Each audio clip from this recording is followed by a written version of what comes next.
ஒரு பிராமணனும் அடுத்தவன் வளரக்கூடாதுன்னு என்ன நினைச்சதே கிடையாது. பிராமணர்களை ஒழிக்கணுமா, ஒழிச்சு பண்ணுங்க, கொன்னுங்க. இப்போ நான் உட்காந்துருக்கேன், கத்தி எடுத்து குத்துங்க.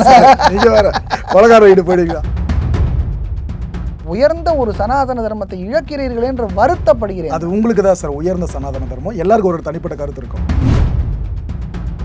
ராவணன் ஒரு கொடியவன், கேவலமானவன், பெண் ஆசை பிடித்த பேய். அப்ப தசரதன் என்ன சார் சொல்லுவோம்? தசரதன் 60,000 மனைவிகள்னு சொல்ற விஷயம் அது சொல்றேனே. தேடிட்டு போறேன் கோவில, எங்கேயுமே காணும். கோவிலுக்கு மேப் காமிக்குது கோவில்னு, கோவில காணும். அர்ச்சகரை தவிர்த்து வேற யாரும் உள்ள கோயிலுக்குள்ள கருவறைக்குள்ள போறாங்கன்னா போராடுற முதல்ல நீங்க தான் இருப்பீங்க. என்னுடைய சாஸ்திரத்தை நிலைநாட்டக்கூடிய எல்லா வேலையும் நான் செய்வேன். மனுஸ்மிருதியில இதெல்லாம் சொல்லியிருக்காங்களே, படுக்கையில் சூத்திர கன்னிகையோடு சமமாய் படுக்கிற பிராமணன் நரகத்தை அடைகிறான். சூத்திரன் தொடுவதால் உணவுப் பொருள் அசுத்தமாகிறது. அப்படிலாம் பிராமணனை சூத்திரன் திட்டினால் அவனது நாக்கை அறுக்க வேண்டும். பிராமணர்களின் பெயர், சாதி இவைகளை சொல்லி திட்டுகிற சூத்திரன் வாயில் 10 அங்குல இரும்பு கம்பியை காய்ச்சி எரிய வைக்கணும். இன்னைக்கு மனு தர்ம சாஸ்திரப்படி நாடு நடந்தனாக்க நாட்டில் எந்த பிரச்சனையுமே இருக்காதுன்றதுக்கு கேரண்டி. நான் பிராமின்ஸ் மட்டும் டாமினண்டா இருப்பாங்க சார்.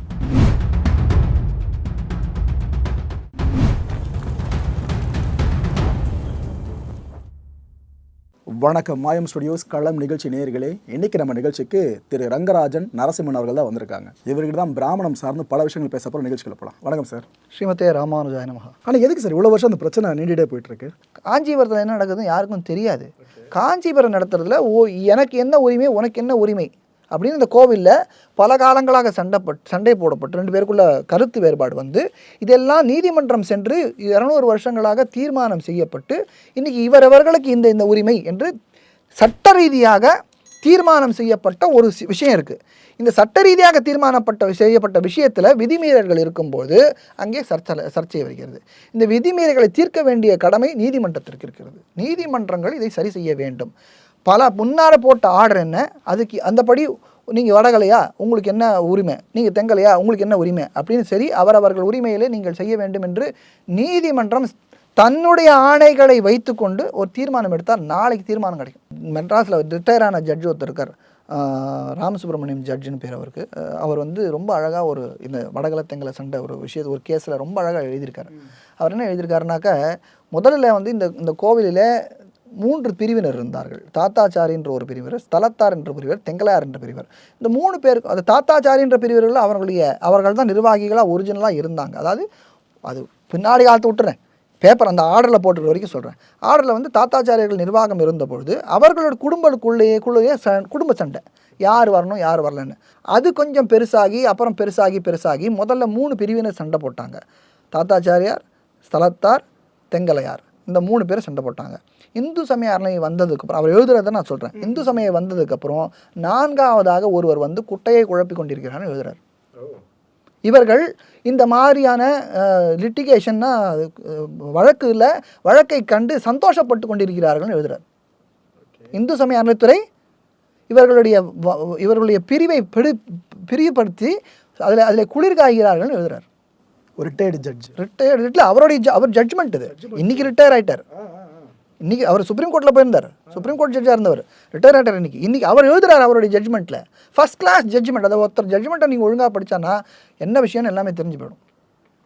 அதனால் இதை பெரிதுபடுத்துது இந்து சமய அறநிலைத்துறை. இப்போ 3ஆவதாக நான் அவர் மேலே இன்னொரு குற்றச்சாட்டு சொல்கிறேன். இன்று வருத்தத்துடன் சொல்லிக் கொள்கிறேன், நீதிமன்றமும் இதை வளர்த்து கொண்டிருக்கிறது. நீதிமன்றம் இதற்கு ஸ்திரமான ஒரு தீர்மானத்தை கொடுக்க வேண்டிய கட்டாயத்திலே அவர்கள் இருக்கிறார்கள். நீதிமன்றம் பழைய இத்தனை ஆண்டுகளாக போட்ட இந்த கோர்ட்டு சண்டையில் யாருக்கு என்ன சாதகமாக பாதகமாக தீர்ப்பு இருக்கிறதோ முடிவான தீர்ப்பை நடைமுறைப்படுத்த வேண்டிய செயலை செய்யக்கூடிய முழு அதிகாரமும் பொறுப்பும் நீதிமன்றத்திற்கிறது. இப்போ நீதிமன்றத்துக்கு முன்னாடி அவங்க போய் சண்டை போடும்போது அந்த வழக்குகள் நீடித்து கொண்டே போவதனாலே காரணம் பல இருக்கலாம். நான் வழக்கு நீடிக்கிறத பற்றி நான் குறை சொல்லலை, நீடிக்கிறதுனால வர ஸ்பில்லோ வருது. அதனால் நீதிமன்றம் நீதிமன்றத்துக்கு முன்னாடி இருக்கிற வழக்கை கொஞ்சம் அவர்கள் பெரிய மனசு பண்ணி இதெல்லாம் டெய்லி ஹியரிங் வச்சு இதுக்கு ஒரு தீர்மானம் பண்ணி எந்த பழைய ஆணைகள் செல்லாது என்று ஒரு முடிவுக்கு வந்துட்டாக்க எல்லாரும் அதை கேட்டு அடங்கி பேசாமல் போயிடுவாங்க. என்ன ப்ராப்ளம், இதெல்லாம் அங்கே நடக்காதனால வெளியில் அவர்களுக்குள்ள ஒரு நாளைக்கு தீர்வு வரல. எனக்கு உங்களுக்கு மனஸ்தாபம், கோர்ட்டுக்கு போனால் சரியாகலை, அப்போ நாளைக்கு என்ன உங்களை பார்த்தா எனக்கு பிடிக்கல, என்ன பார்த்தா உங்களுக்கு பிடிக்கலன்றப்போ ஒரு எரிச்சல் வருது, ஏதோ அங்கே ஒரு புகை ஒன்று கிளம்பி எடுத்துனாக்கா அது வெடிக்கும்போது அது கூடாது. நான் அது கண்டிக்கிறேன். அன்றைக்கி சண்டை போட்டது வந்து வெட்கப்படுறேன். ஒரு ஸ்ரீ வைஷ்ணவனாக நான் வெட்கப்படுகிறேன். ஒரு அந்த வீடியோ பார்த்தீங்கன்னா நீங்களும் நான் பார்த்தேன். ஆமாம், நான் தான் சொல்கிறேன். நான் அதில் என்ன நான் எழுதியிருந்தேன்னா, என்னுடைய ட்விட்டரில் நான் என்ன எழுதியிருந்தேன்னா, அவர்களை கைது செய்து அடையுங்கள் என்று தான் எழுதினேன். இப்பயும் நான் சொல்கிறேன், அவர்களை கைது செய்யப்பட வேண்டியவர்கள், ஒரு பொது இடத்திலே பங்கம் விளைவிப்பவர்கள், லா அண்ட் ஆர்டர் சிச்சுவேஷனை கொண்டு வரவங்க யாராக இருந்தாலும் இன்னார் இணையார் என்று பார்க்காமல் அவர்களை கைது செய்து வைக்க வேண்டும். அவர்களுக்கு பாடத்தை புகுட்ட வேண்டிய ஒரு கடமையில் இருக்கும். ஏன்னா பொதுமக்கள் அத்தனை பேர் இருக்காங்க. பெருமாளுக்கு முன்னாடி போய் சாத்விக குணம்னு அத்தனை நேரம் பேசிட்டு அங்கே போய் இந்த மாதிரி மிருகம் போல நீ அடித்து கொண்டா என்றால் நான் சொல்கிறேனே, அது ஒரு சாதாரண தவறான உதாரணம். என்ன ஆறுது பாருங்கோ. எப்போ ஐயப்பன் கோயில் இடைமறிக்க பண்ணிக்கணும் சார். அந்த ஐயப்ப பக்தர்கள் விஷயம் ஒன்று சொன்னீங்களே, அப்போ ரத்தம் சிந்திச்சு அந்த இடத்துல, அதுக்காக கோயில் நடைய சாத்துறாங்க, அதுக்கப்புறமா திருப்பி ஓப்பன் பண்ணாங்க. அதுதான் அதுக்கே சாத்துறாங்க. சாஸ்திரம் இது எவ்வளோ பெரிய கோவிலுக்குள்ள நடக்கல, வெளியே வளாகத்தில் வெளியில் இங்கே கோவிலேருந்து 15 கிலோமீட்டர் மனசில் எண்ணமே வரக்கூடாது மற்றவங்க அடி. நான் தான் சொல்கிறேன், ஒரு பொது இடத்துல யார் சாத்விக குணம் உடையவர்கள் என்று சொல்லி, நான் பிராமணர்கள் என்று சொல்லி நீங்கள் எல்லாரும் நீங்கள் பெரிய உலகத்தில் மதிக்கிறாங்க, இவங்க சாத்விக குணம் உடையவர்கள், பெரிய குணம் உடையவர்கள் சொல்கிற இடத்துல நீங்கள் 2 பிராமணர்கள் இப்படி சண்டை போட்டுன்றது என்ன நடக்கும் தெரியுமா? எப்படி ராமாயணத்தில் ராமர் வந்து மாம்சம் சாப்பிட்டாரான்றதை மட்டும் பேசிகிட்டு இருக்கோமோ, அதை போல் சம்பிரதாயத்தில் இருக்கிற நல்ல விஷயங்கள் எல்லாத்தையும் விட்டுட்டு எப்படி 2 பிராமணர்கள் சண்டை போட்டாருங்கிறத பற்றி பேசுகிறதுக்கு தான் நமக்கு ஆசை ஜாஸ்தி வரும். இதுதான் நம்மளுடைய இயல்பு. மனித இயல்பு என்னென்னா, எங்கேயாவது கொஞ்சம் ஒரு சினிமாவில் நான் பார்த்துருக்கேன், பழைய சினிமாவில் நாகேஷ் வந்து ஒரு பேப்பர் எடுப்பார், பேப்பர் எடுத்து காமிப்பார், இது என்னன்னு கேட்பார், பேப்பர்னுவார். அப்புறம் ஒரு பேனா எடுப்பு அது பொட்டு வைப்பார், இது என்னன்னு கேட்பார், பொட்டுன்னுவார். ஏன் இவ்வளோ பெரிய பேப்பர் உனக்கு கண்ணில் தெரியலான்னு என்ன சொல்கிறார் வரனா, அவ்வளோ பெரிய வெள்ளையான பேப்பர் உனக்கு தெரியல, நான் வச்ச பொட்டு மட்டும்தான் உனக்கு கண்ணில் தெரியுதா? அப்போ என்ன அர்த்தம்னா அந்த அழுக்கு மட்டும்தான் உன் கண்ணில் தெரியுது அப்படின்றது ரொம்ப அழகாக அந்த நாகேஷன் நினைக்கிறேன், எனக்கு ஞாபகம் இல்லை, அப்படின்றது உணர்த்ததுக்கு ஒருத்தருடைய கெட்ட விஷயந்தான் வேகமாக பார்க்கப்படும். இது கூடாதுன்னு சொல்கிறது தான் ஆன்மீகம். நீ அவனுடைய நன்மையை பார், நீ உன்னை பார், உன்னை உயர்த்திக்கொள்னு சொல்கிறது. அந்த உயர்த்தி கொள்ளக்கூடிய ஸ்தானத்தில் இருந்து அதுக்கு உதாரணமாக இருக்கக்கூடியவர்கள் இப்படி செய்வதை நான் வன்மையாக கடிக்கிறேன். அவங்க வந்து அவங்களுக்கு சட்டப்படி ஒரே தண்டனை தான் கொடுக்க முடியும், ஆனால் என்னை பொறுத்த வரைக்கும் அவருக்கு கடும் தண்டனை கொடுக்க வேண்டும். ஏன்னா இது வந்து இவர்கள் தவறான உதாரணத்தோடு இருக்கிறார்கள். எல்லாருக்கும் கெட்ட பேரில் இதனால் அதை சொல்கிறீங்க. எல்லாரையுமே அவர்கள் பண்ணது போல உலகத்தில் எல்லாருமே அதை சீப்போன்னு ஆக்குறாங்க. அங்கே போய் நீங்கள் எப்படி சொன்னீங்களோ, பெருமானை முன்னிட்டு, ஐயா பெருமானே எனக்கு நல்லது சொல்லிக் கொடு, புத்தி சொல்லிக் கொடு, நான் நல்லதாக இருக்கணும், பெரியவனாக இருக்கணும், முன்னேறணும், ஏதோ ஒரு 4 கோரிக்கை சொல்கிற இடத்துல இங்கே 2 பேர் அடிதடி சண்டை போட்டுட்டு இருக்கும்போது எப்படி என்னால் அங்கே கண்ணில் படும்? பேப்பரில் பொட்டு வச்சாலே தெரியல, பேப்பரே பொட்டாக இருந்தா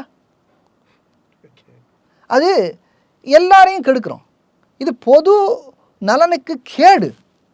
அரசுக்கு முழு உரிமை உண்டு, நானும் அதை கொடுக்கிறேன், அதை நான் தடுக்க மாட்டேன். அவர்களெல்லாம் கைது செய்து உள்ளே வைக்கணுன்ற நான் ஒரு உதாரணமாக செய்யுங்க.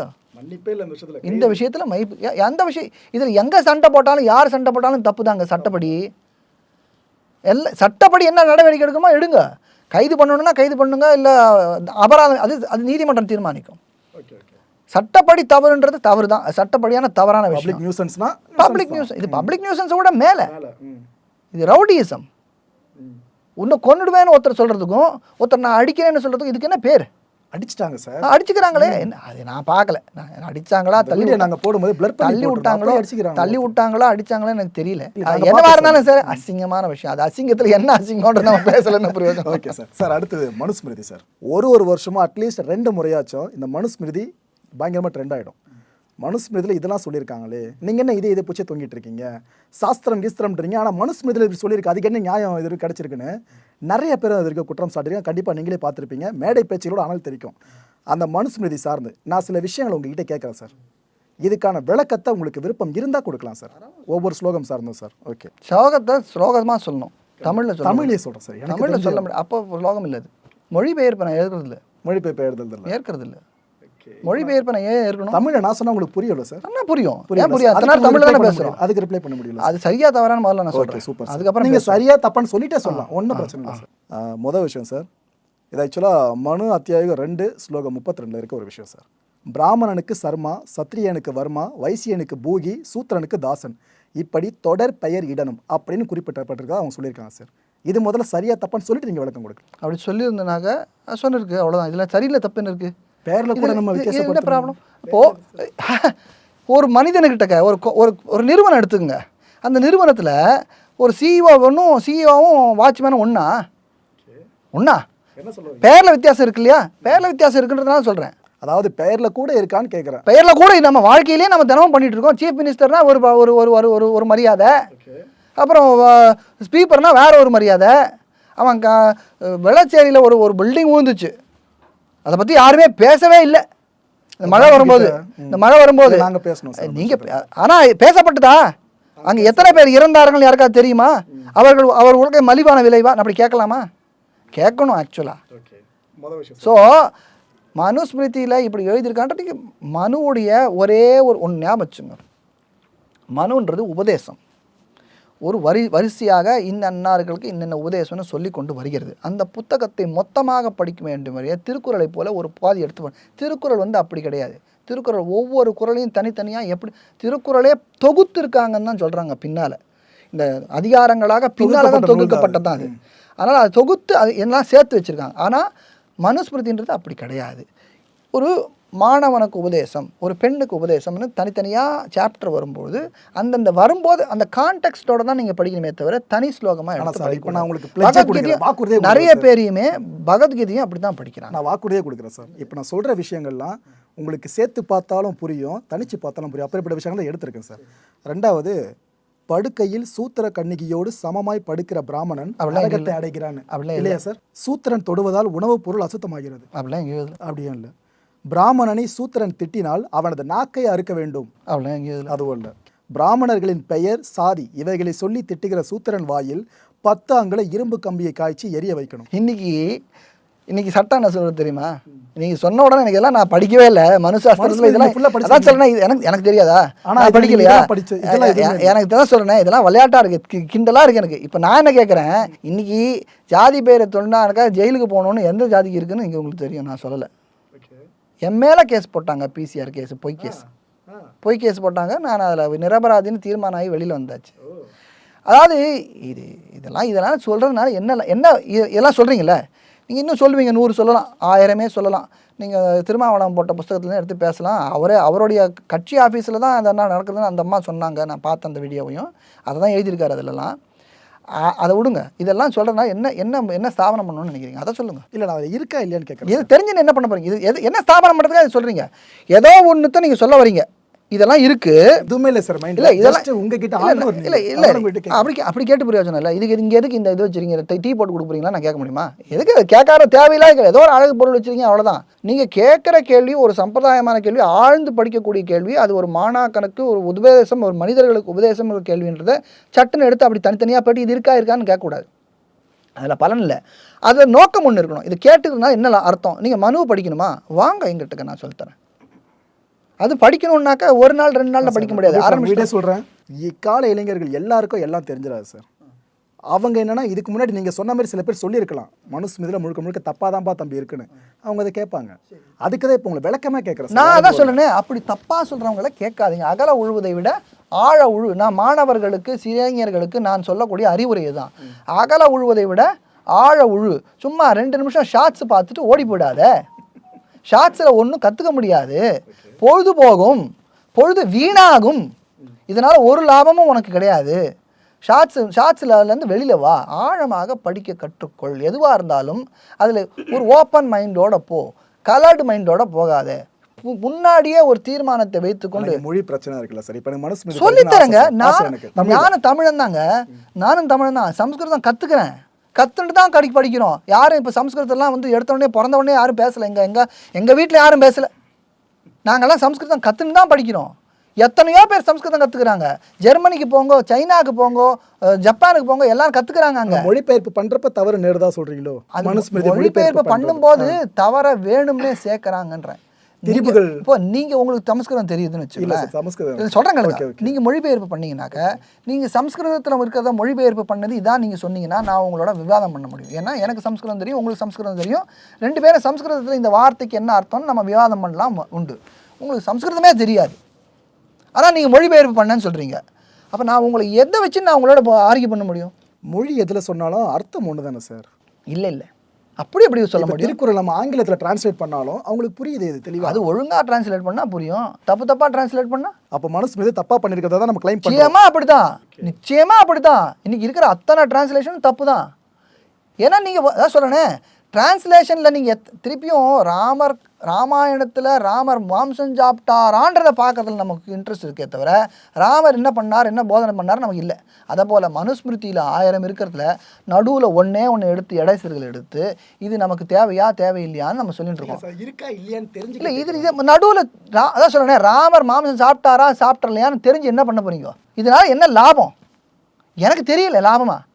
ஆனால் ராமர் எப்படி வாழ்ந்தார், அவருடைய குணங்களில் நான் எவ்வளோ எடுத்துக்கிறேன் அப்படின்றதுல அதை தெரிஞ்சுக்கிறதுல எனக்கு லாபம் இருக்கா இல்லையா?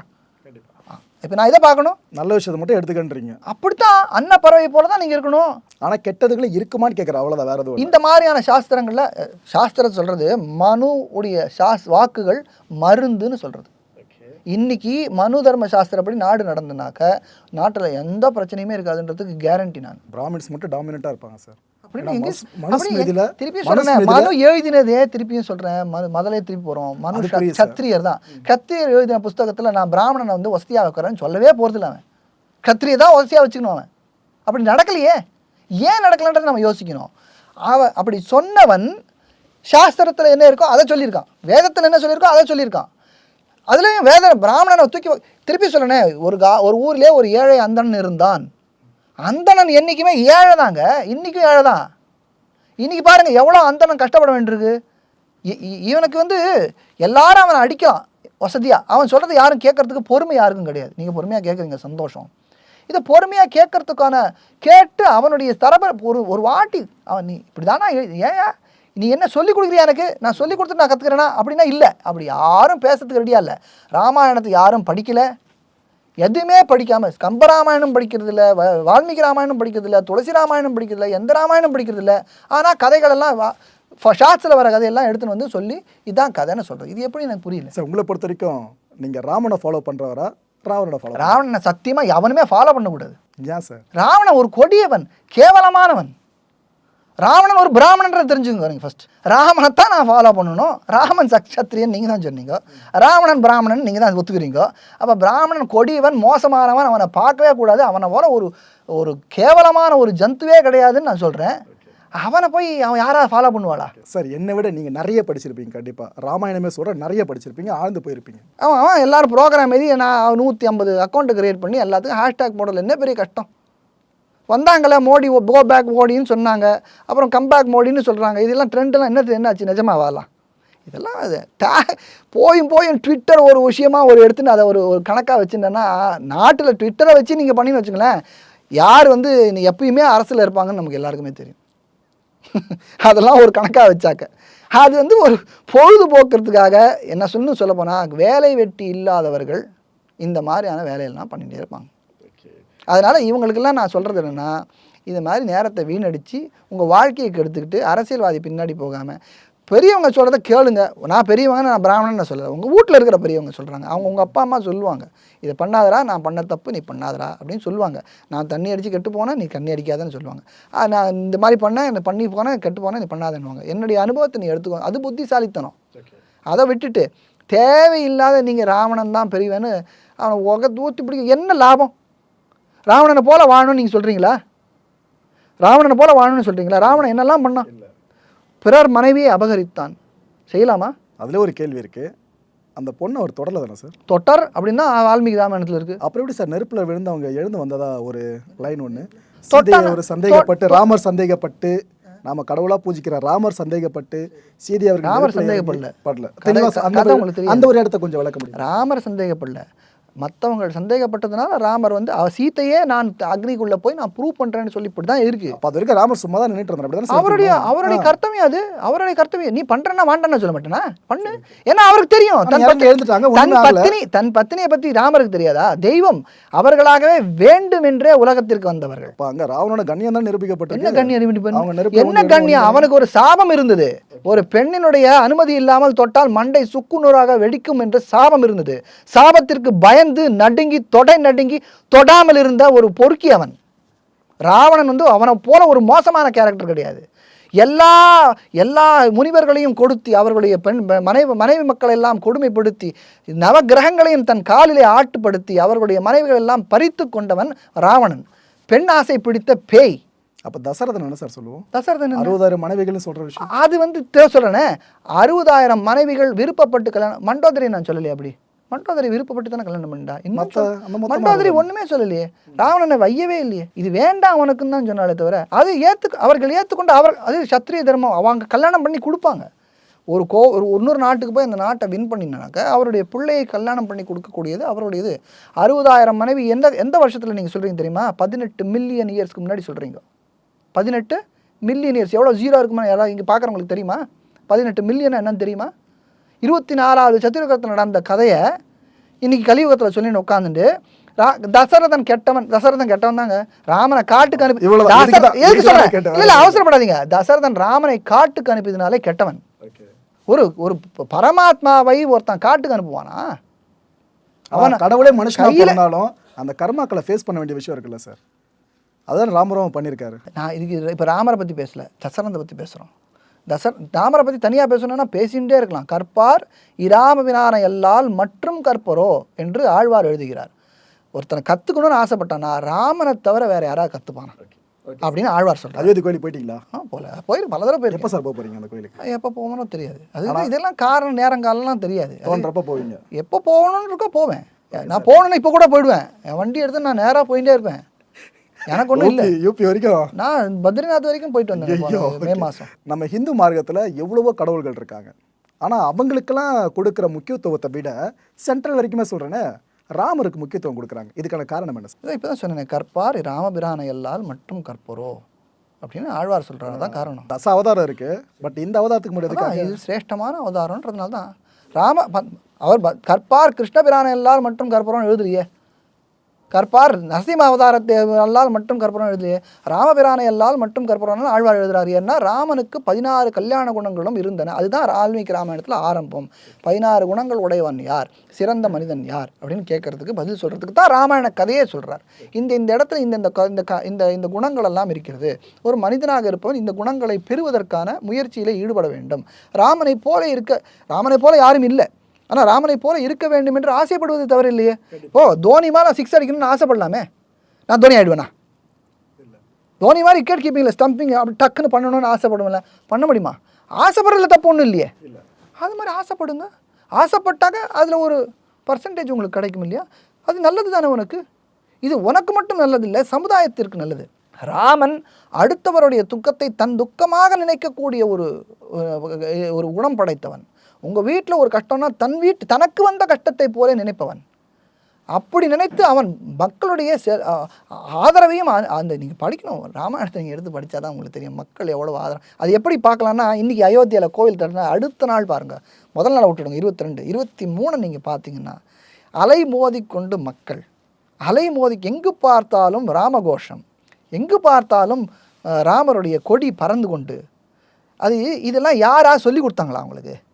இதெல்லாம் காசு கொடுத்து 200 ரூபா கொடுத்து பிரியாணி கொடுத்து சரக்கு கொடுத்து கூட்டணும் அந்த கூட்டமா? எங்கேருந்து யார் வந்தாங்க? எல்லா இடத்துலையும் நேபாளிலேருந்து வராங்க, அங்கேருந்து வராங்க, நடந்து வராங்க. அலை மோதுகிறது மக்கள் கூட்டம். நீங்கள் எவ்வளோ வேணால் ராவணனை தூக்கி பிடிங்கோ, எவ்வளோ வேணால் ராவணனை இழக்குங்கோ, தசரனை திட்டுங்கோ, மனுஸ்மிருதியை திட்டுங்கோ. ஆனால் மக்களுக்கு ராமா அப்படின்னு சொன்னாலே கவர்ச்சி. அதுதான் அந்த பேருடைய அர்த்தம். இந்த ரம்யமாக அப்படியே கவர்ந்து இழுத்து விடுகிறான். அதான் இன்றைக்கி அடுத்த நாள் நம்ம பார்க்கலாம், இன்றைக்கி போனாலும் பார்க்கலாம். அலை மோதுகிறது கூட்டம். அது யார் கூட்டம் வந்தா? ஓப்பனாக கேட்கட்டும் சார். இது ரொம்ப நாள் இங்கே இருக்கிற சிற்றறிவு கெட்டின ஒரு கேள்வி தான், பதில் முடிந்தால் சொல்ல. சரி, இப்போ கடவுளை பார்க்கறதுக்காக நம்மளை பொறுத்திருக்க அந்த சிலையை கடவுளாக பார்க்குறோம், சாஷ்டாங்கமாக வணங்குறோம். இப்போ ஐயனுக்கு நான் மாலை போடுவேன் சார். மாலை போட்டு நான் ஐயனுக்காக ஒரு மண்டலம் விரதம் இருந்து நான் சாமியை பார்க்க போவேன் சார். சந்தோஷம். இந்த வார்த்தை எனக்கு ரொம்ப சந்தோஷமாக இருக்குது. ஏன்னா இன்றைக்கி ஒரு மண்டலம் விரதம் யாரும் இருக்குது இல்லை. இது வரையா? ஓகே, போவோம் சார். எனக்கு என்னென்னா போயிட்டு எப்படியாச்சும் அந்த சிலை, இந்த சைட்லேருந்து பார்த்தா சிலை, இந்த பக்கம் வந்து பார்த்தோன்னா அப்படி பக்தியில் லயிச்சு நான் பார்த்துட்ருக்கேன். அந்த சிலையை பார்க்குறப்ப எனக்கு தோன்றது என்னென்னா, சுற்றி அவ்வளோ பேர் வருவாங்க சார், பக்தர்கள் ஆயிரக்கணக்கில் சூழ்ந்து நிற்போம். நடுவில் நான் இது போல் நின்றுருப்போம். நாங்கள் ஒரு தடவை பார்த்துட்டால ஐயனை வாழ்க்கை செழிக்கும்னு நம்புகிறோம், மேலே போயிடுவோம், பயங்கரமாக சம்பாதிப்போம், அதுன்ற தாட் எல்லாருக்குமே மனுஷங்களுக்கு இருக்கிறது தான். ஆனால் அந்த சிலைக்கு பூஜை பண்ணுறாங்களா அங்கேயே இருந்து, அவங்க அப்படியே தான் இருக்காங்க பெரும்பாலும். கடவுள் நம்பிக்கை பெருசாக இருக்கிறவங்களுக்கு நான் சொல்கிற கேள்வி பொருந்தும் சார். ஒரு வாட்டி பார்க்குற எங்கள் வாழ்க்கை செழிக்குது அப்படின்னா எதுக்காக பூஜை பண்ணிட்டு இருக்கோம்? அவங்க வாழ்க்கை பெருசாக செழிக்காமல் இருக்குது, அதே லெவல்லே மெயின்டைன் ஆகிட்டு. நீங்கள் உங்கள் பார்வையில் இது செழிக்கலைன்னு நினைக்கிறீங்க, அவங்க பார்வையில் அதுதான் கொடுப்பேன்னு நினைக்கிறாங்க. வாழ்க்கையுடைய பலனே அதுதான் அவங்க நினைக்கிறாங்க. அவ்வளோதான். எனக்கு இந்த பூஜை செய்வதே என்னுடைய வாழ்வின் பயன் என்று, அதற்கு மேலே எனக்கு ஒன்றும் தேவையில்லை என்று இருக்கிறவர்கள் அவர்கள். எப்படி அவங்களை வந்து நீங்கள் வந்து ஒன்று அவர் செழிக்கணும்னு எப்படி சொல்ல முடியும்? நீங்கள்லாம் போய் உங்களுக்கெல்லாம் தரிசனம் பண்ணி வைக்கிற ஐயனை பார்க்க வருகிறார்கள், இத்தனை பக்தர்கள் வருகிறார்கள், இவர்களுக்கு பூஜை இந்த ஐயனை பூஜை பண்ணக்கூடிய ஒரு வேலை எனக்கு கிடச்சிருக்கு. இது மாதிரி ஒரு என்னுடைய வாழ்க்கையின் பயன் எல்லோரையும் போல பணத்திற்கும் பெண்ணிற்கும் நிலத்திற்கும் ஆசைப்பட்டு கொண்டு பொய்யையும் புரட்டையும் சொல்லிக்கொண்டு ஓடாமல் என்னை உன்னுடைய திருவடியிலேயே வைத்திருக்கிறாயே, இதற்கு மேலே நான் உனக்கு என்ன கடமைப்பட்டு இருக்க போகிறேன்னு ரொம்ப சொல்லி சந்தோஷப்படுறாங்க. அவ்வளோதான்.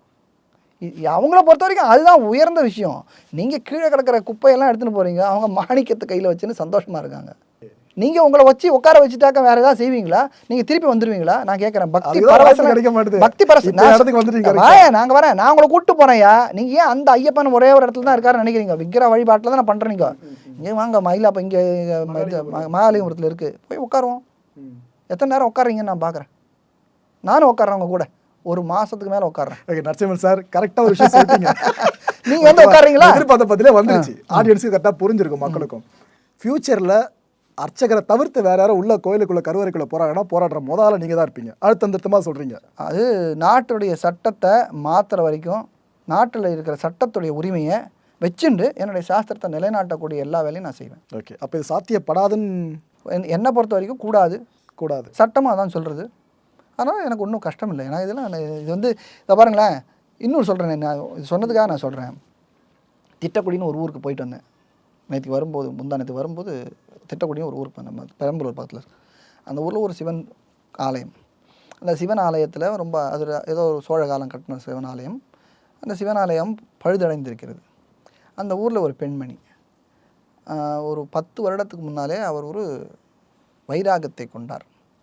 இந்த சிவபெருமானுக்குடைய ஆலயத்தை புனரைக்கால் நான் திருமணம் செய்து கொள்ள மாட்டேன் என்று அவர் ஒரு சபதம் மேற்கொண்டார். இன்று வரையிலே 10 வருடங்களாக அது நிர்மாணிக்கப்படவில்லை. அந்த பெண்மணி இன்னும் கல்யாணம் பண்ணிக்காமே இருக்காங்க. 32 வயது பெண்மணி. அந்த குழந்தையை நான் பார்த்தேன் நேற்று போகும்போது. அந்த விக்கிரங்களெல்லாம் எடுத்து ஒரு தகர ஷெட்டில் வச்சு பூஜை பண்ணிக்கிட்டு இருக்காங்க. அவங்க யார் பண்ணுறாங்க? எனக்கு ரொம்ப சந்தோஷமாக இருந்தது. நான் வந்து வெறுக்கிறவன் கிடையாது. அந்த நேரத்தில் அந்த பெண்மணி செய்வது அதை இப்போ நீங்கள் கேட்குறீங்களே, அந்த பெண்மணி வெளியில் வர சொன்னால் வருவாங்களா?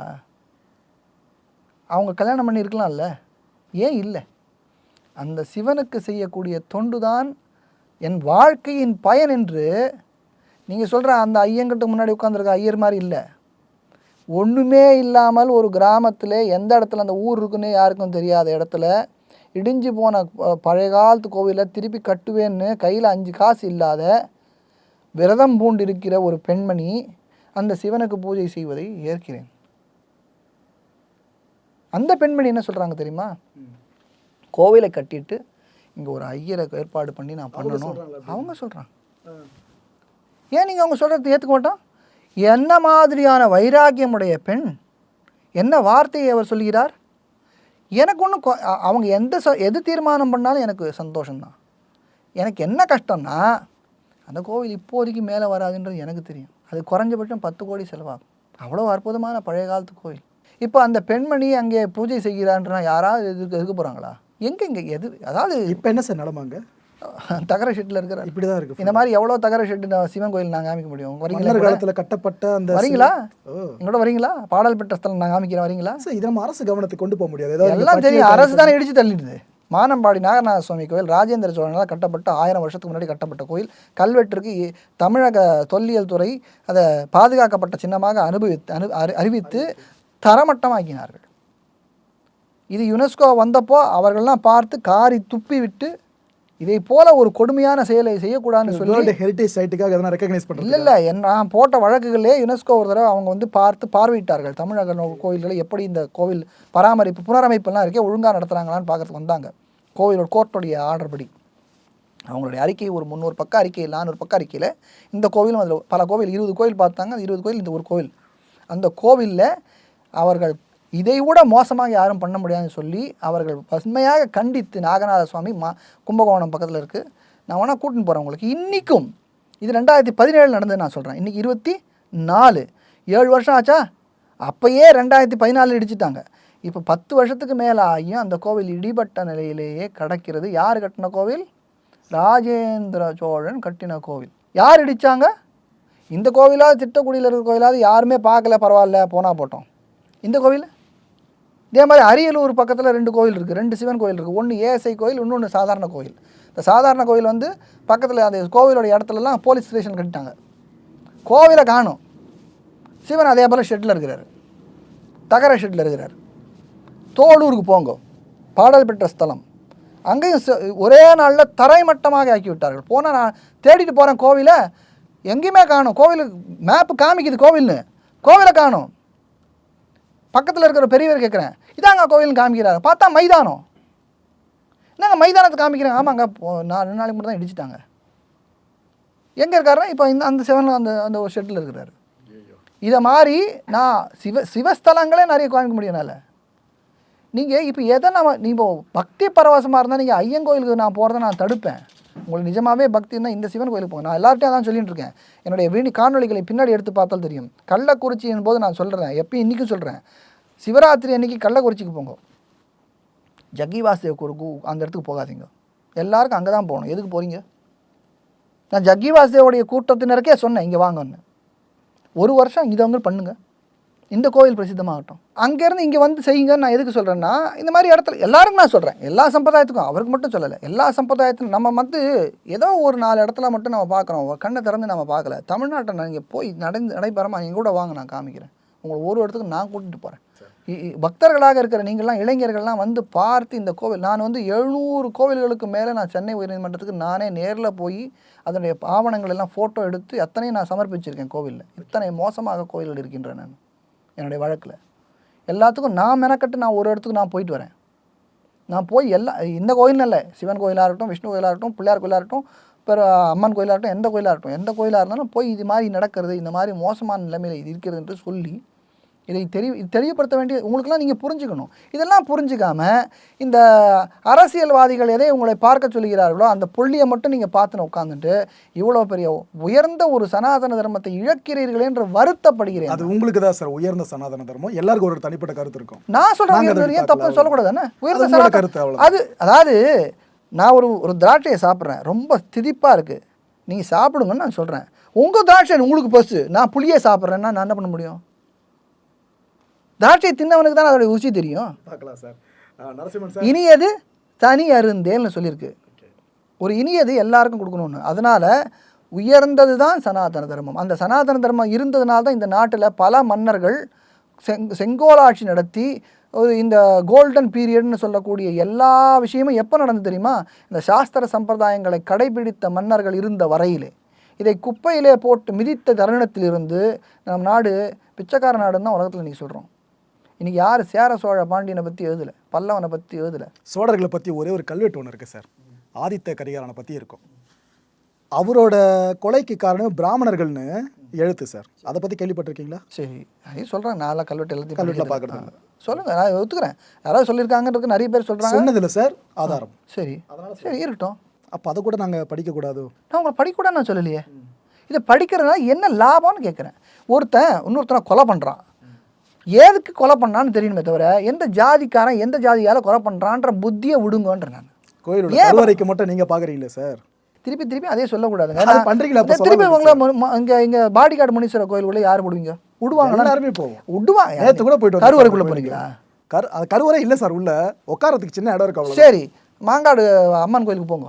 ஓகே, எந்த கோயில் நீங்கள் வேற ஒன்று சொல்லுங்க சார். என்னோட தாட் இந்த கோயில் அந்த கோயில் இல்லை, எல்லா கோயிலுக்குள்ளேயே போகணும், அவ்வளோதான். நீங்கள் உங்கள் தாட்டை நீங்கள் கொண்டு எல்லாம் திருப்பி சொல்லணும். எப்படி என்னுடைய தாட்டை நீங்கள் ஏற்றுக்க மாட்டேன்னு சொல்கிறீங்களோ, உங்கள் தாட்டை ஏற்றுக்கிறதுக்கு இடம் இல்லை. இது உங்கள் ஆஃபீஸ் எப்படி நடத்தணும், நான் 1000 வச்சிருக்கலாம். என்ன இந்த மாதிரி, ஏன்னா இது என்னோட ஆஃபீஸ் சார். கோயில் அப்படி சொந்தம் கொண்டாட முடியாது. நான் கட்டின கோயில் சொந்தம் கொண்டாட அது முடியாது. மாதிரி ஒரு சமூகத்துடைய கோவில் இது, அந்த சமூகம் ஏற்றுக்கொண்ட கோவில். இது உங்களோட ஆஃபீஸாக இருக்கலாம். நானும் அதே இந்து சமூகம் தான் சார். நீங்கள் அந்த ஆசைப்படுற போல இல்லையே, இல்லைன்றதான் புரிஞ்சுக்கலாமா? அதான் உங்களுக்கு புரிய மாட்டேங்கிறது. இந்து சமூகம்னு ஒரு சமூகம் கிடையாது. இதிலே பல பிரிவுகள் இருக்கிறது. சைவம், வைஷ்ணவம், கௌமாரம், சாக்தம் இருக்கிறது. வைஷ்ணவத்திலேயே பல பிரிவுகள் இருக்கின்றன. வடகலை, தெங்கலை, இஸ்கான், ராமானந்தி, ராமானு சம்பிரதாயம், 1000 சுவாமிநாராயணன் 1008 இருக்குது.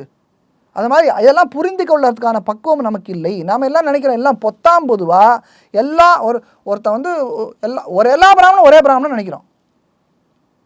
அப்படி இல்லை. எல்லா பிராமணனும் ஒரே பிராமணன். ஏன்னா எதுக்கு பிராமணன் நீ பார்க்குற? இந்த பிரச்சனை என்னன்னாக்கா, மனிதனை மனிதனாக பார்க்காமல் ஜாதி சாயம் பூசி பார்க்க வேண்டியது எதுக்கு தெரியுமா நீங்கள் பண்ணுறீங்க? அழறதுக்கு பண்ணுறீங்க. நான் சொல்கிறேனே, இதோட நான் ஒன்று குற்றச்சாட்டே சொல்கிறேன். யார் அப்படிலாம் சொல்கிறாங்களோ, பிராமணர்கள் எங்களை நசுக்குகிறார்கள், ஒடுக்குகிறார்கள், ஐயோ எங்களை போட்டு படிக்கிறார், 3% இருந்தீங்க. என்னத்துக்கு ஆகிறீங்கயா? ஏன் ஆகிறீங்க? உங்களுக்கு இதுவா இல்லையா? உங்களுக்கு வளரணுன்னே இல்லையா? படிங்கய்யா, படித்து மேலே வாங்க. ஏன் அடுத்தவனை குறை சொல்கிறீங்க? அவன் ஒன்றுமே பண்ணல உங்களை. நான் என்றைக்காக உங்களை தடுத்துருக்கேன்னா? நான் ஏன் தடுப்பேன்? என்ன போல தான் எல்லாருமே. ஒரு பிராமணனும் அடுத்தவன் வளரக்கூடாதுன்னு என்ன நினச்சதே கிடையாது. நினைக்காத இருக்கும்போது இது சொல்லி சொல்லி எதுக்கு தெரியுமா? உங்களுடைய கையாலாகத்தனத்தை நீங்கள் காமிக்கிறீங்க. இது மற்றவர்கள் என்னால் வளர முடியல, என்னோட வளர்ச்சியை நான் சொல்லி ஒத்துக்கூடாது, என்னால் வளர முடியலன்னு நான் ஒத்துக்கூடாது, அதனால் யாரை மேலே பழிய போடலாம்? பிராமணன் மேலே பழிய போடலாம். பிராமணனால் தான் நான் வளரல, பிராமணனால் தான் வரலன்னு சொல்லிட்டேன்னா போதும். அப்போ நான் நியாயப்படுத்திடுறேன் என்னுடைய வளர்ச்சி. இதனால் யாருக்கு நஷ்டம்? உங்களுக்கு தான் ஏன் நஷ்டம்? இதையே பேசிக்கொண்டு இன்னும் 400 வருடங்கள் இதே நிலையில் இருக்க போகிறீர்களா? இல்லை இதை விட்டு வெளியிலே வந்து முன்னேறி நாங்களும் எங்களாலையும் சாதிக்க முடியும்னு காமிக்க போகிறீங்களா? வெள்ளைக்காரனை ஏன் காமிக்கிறீங்க? வெள்ளைக்காரன் தான் எல்லாம் கண்டுபிடிச்சானே, நீங்கள் கண்டுபிடிங்களா? உங்களுக்கு யார் வேணான்னா? உங்களை செல்ஃபோன் கண்டுபிடிக்கான்னு யாராவது சொன்னாலா? உங்களுக்கு வசதி இல்லையா? வாய்ப்பு இல்லையா? ஏன் என்ன இல்லை? என்ன இல்லை உங்களுக்கு? கல்வியிலே இடஒதுக்கீடு, எல்லாத்துலேயும் இடஒதுக்கீடு, வேலையிலே இடஒதுக்கீடு, எதில் தான் இடஒதுக்கீடு இல்லை உங்களுக்கு? எல்லாத்துலேயும் இடஒதுக்கீடு வச்சுட்டு ஒன்றுமே செய்யாத சும்மா இருக்கிறவனை காமிச்சு அவன் தான் என்ன வளர விடல, அவன் தான் என்ன வளர விடுறேன்னு சொல்கிறதுனால நீங்கள் என்ன சாதிக்கிறீங்க? நீங்களும் ஒன்றும் சாதிக்கலை. உங்களை வச்சு அரசியல் பண்ணுற அத்தனை அரசியல்வாதிகளையும் வாழ வைக்கிறீங்க. நீங்கள் என்ன உங்களுக்கு இதனால் லாபமே இல்லை. நீங்கள் சொல்லலாம் 1000 வழி, 1000 நாள் சொல்லலாம். இதனால் உங்களால் ஒன்றுமே பண்ண முடியாது. என்ன சொல்ல போகிறீங்க? சொல்லிகிட்டே இருங்க. பிராமணர்களை ஒழிக்கணுமா? ஒழிச்சு பண்ணுங்க, கொன்னுங்க. இப்போ நான் உட்காந்துருக்கேன், கத்தி எடுத்து குத்துங்க. நீங்கள் வேறு கொலகார வீடு போயிடுங்களா? அதெல்லாம் எதுவும் இல்லை. அப்போ என்ன பண்ண போகிறோம்? என்ன பண்ணுவேன்? நான் அவங்க கையை பிடிச்சி தடுக்கலை, படிக்கக்கூடாதுன்னு.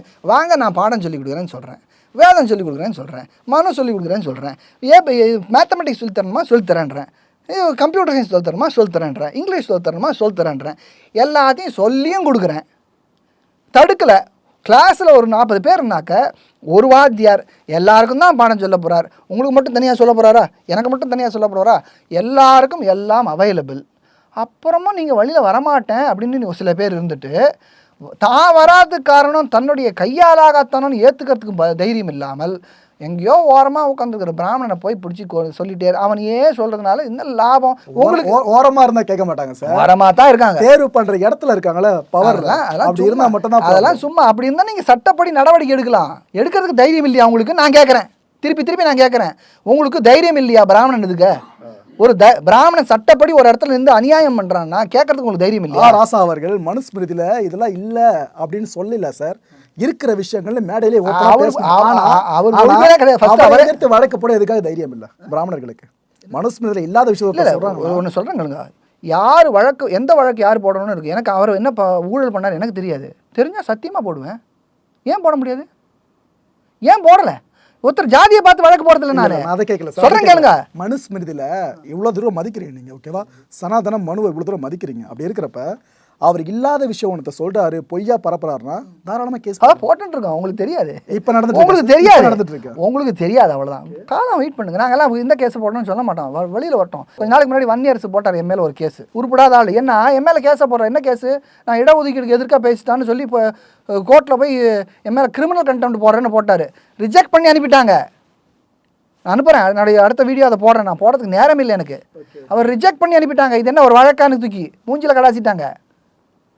இந்த மாதிரியான தேவையில்லாத வேலைகளை நீங்கள் பண்ண நான் என்ன சொல்லிட்டேன் இப்போ இடஒதுக்கீடு பற்றி? இடஒதுக்கீடு இருக்கு இல்லையா, உயர்ந்து அதன் பிடித்து கொண்டு மேலே வருவதை விட்டுவிட்டு அதை பயன்படுத்தி கொண்டு முன்னே வருவதை விட்டுவிட்டு முன்னே வராமல் கீழே இருந்து கொண்டு பிராமணன் தான் என் கையை பிடிச்சி விட்டான், பிராமணன் தான் என் கையை பிடிச்சி கீழே இருக்கிறான்னு சொன்னாக்க என்ன அர்த்தம்? நீங்கள் கேட்குற கேள்வி ராஜா மேலே ஏன் நீங்கள் பிராமணர்கள் கேஸ் போடலன்னா, சுப்பிரமணிய சுவாமி தான் எல்லார் மேலேயும் கேஸ் போடுறாரு, அவர் பிராமணர் தானே, அவருக்கு தெரிய விஷயம் போடுறாரு, எனக்கு என்ன விஷயமோ அது தெரியும் நான் போடுறேன். எங்கே தவறு இருக்கு நடக்கிறதோ, தவறு நடக்கிறதுக்கு ஆதாரங்கள் இருந்தால் நான் போட முடியும். நான் அரசியல்வாதிகளைப் போல வாயில் ஒன்று சொல்லிட்டு வாங்க போய் வடை சொல்கிறது கிடையாது. நான் நீதிமன்றம் ஏறுறவன், நான் சொல்கிறத ஆவணப்படுத்தி ஒன்று ஆவணி நீதிமன்றத்தில் காமிச்சு சாட்சிபூர்வமாக செய்யக்கூடியவன். சாட்சிபூர்வமாக செய்யலைன்னாக்க எனக்கு நீதிமன்றம் தண்டனை கொடுக்கும். நான் நேர என்னை அங்கே வைத்து நான் சொல்கிறேன். நான் குற்றம் என்று சொல்கிறது தான் நீதிமன்றம். சும்மா வாசலில் போய் கொடி பிடிச்சி நான் சொல்லலை. Okay sir. நரசிம்மன் சார், நிறைய கேள்விகளை கேட்டேன். மக்கள் மனசில் இருக்க கேள்வியை பொதுப்படையாக கேட்டேன், ஓப்பனாக கேட்டால் எல்லாத்தையும் வெளிப்படையாக பதில் சொல்லிங்க. நிறைய விஷயங்கள் மனசில் வச்சுருக்கீங்க. ஃபியூச்சரில் நான் இதெல்லாம் பண்ணணும், கோயில்கள் மீட்டெடுப்பு சாதனா பல முயற்சிகள் மேற்கொண்டுட்டு இருக்கீங்க. உங்களோட நல்ல முயற்சிகள் வெற்றியடைய என்னோட வாழ்த்துக்கள் சார். நிகழ்ச்சியில் கலந்துக்கிட்டதுக்கு உங்களோட பொண்ணான நேரத்தை ஒதுக்குனீங்களே, அதுக்கு என்னோட முதல்ல வணக்கம் சார். எப்பொழுதும் எப்போ வேணால் கூப்பிடலாம், எத்தனை நேரம் வேணால் பேசலாம். நிறைய நேரம் பேசணும் எனக்கு ஆசை. சலவை செய்யப்படுவது இன்று உங்களுக்கு யாரோ செய்து கொண்டிருக்கிறார். ஆனால் அவர்கள் சொல்கிறது என்னன்னாக்க, உங்களை அழித்து விட்டார்கள் யாரோ என்று உங்களை பொய் சொல்லி சலவை படித்த பசங்க சார், பகுத்தறியணும். நீங்களாம் சரி, உங்களுக்கு எதிரில் இருக்கவங்களும் சரி, யார் சொன்னாலும் உங்ககிட்ட கேட்டு தெரிஞ்சுப்போம், நாங்கள் பகுத்தறிவோம், அவ்வளோதான். எப்பொழுதும் நான் பேசுறதுக்கு ரெடியாக இருக்கேன். இன்னொன்று கூப்பிடுங்க, கூப்பிட்டா வரேன், கூப்பிடலன்னா வரல, அது ஒன்றும் ப்ராப்ளம் கிடையாது. என்னுடைய கடமையை நான் செய்து விட்டேன். இளைஞர்கள், உங்களுக்கு என்னுடைய வாழ்த்துக்கள். ஆன்மீக சிந்தனையுடைய இளைஞர்களை பார்ப்பதற்கு எனக்கு ரொம்ப சந்தோஷம். நீங்கள் பொதுமக்களாக கேட்டீங்க, நான் பொதுமக்கள் சார்பாக அவர்களுக்கு பதில் கிடைக்கிறது போல நான் உங்களுக்கு பதிலளித்தேன். என்றும் நீங்கள்லாம் எங்களோட குழந்தைகள் தான். எப்போதும் ஏதாவது சந்தேகம் இருந்தால் எப்போ வேணால் கேட்கலாம், தாராளமாக. கேமரா முன்னாடியோ கேமரா பின்னாடியோ எப்படி இருந்தாலும் நான் கேட்கறதுக்கு பதில் சொல்கிறதுக்கு ரெடியாக இருக்கேன். ஸ்ரீமதே ராம.